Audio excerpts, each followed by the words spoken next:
राज्यातील विविध भागात अलीकडे गुन्हेगारीचं प्रमाण वाढत चाललंय. दरम्यान अमरावतीमध्ये भरवस्तीत सुरू असलेला गैरकारभार पोलिसांनी उघडकीस आणलाय. राजकमल चौक ते राजापेठ रस्त्यावर एका इमारतीत असलेल्या स्पा मसाज सेंटरमध्ये पोलिसांनी धाड टाकली. यावेळी सुरू असलेल्या कारभारामुळे पोलिसांना देखील धक्का बसला. काही तरुण-तरुणी नको त्या अवस्थेत पोलिसांना या ठिकाणी आढळले. पोलिसांनी त्यांना अटक केली आहे. याबाबत राजकमल चौक येथे एका इमारतीत वेश्या व्यवसाय सुरू असल्याची तक्रार स्थानिकांनी पोलिसांकडे केली. मसाज सेंटरच्या नावाखाली या ठिकाणी गैरप्रकार सुरू असल्याची तक्रार पोलिसांकडे केली होती. त्यानुसार ही धाड टाकण्यात आली.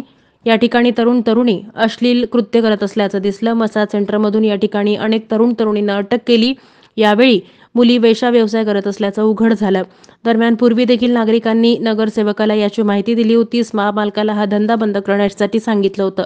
मात्र हा गैरप्रकार सुरूच होता. यामुळे पोलिसांना याची माहिती देण्यात आली आणि ही कारवाई करण्यात आली.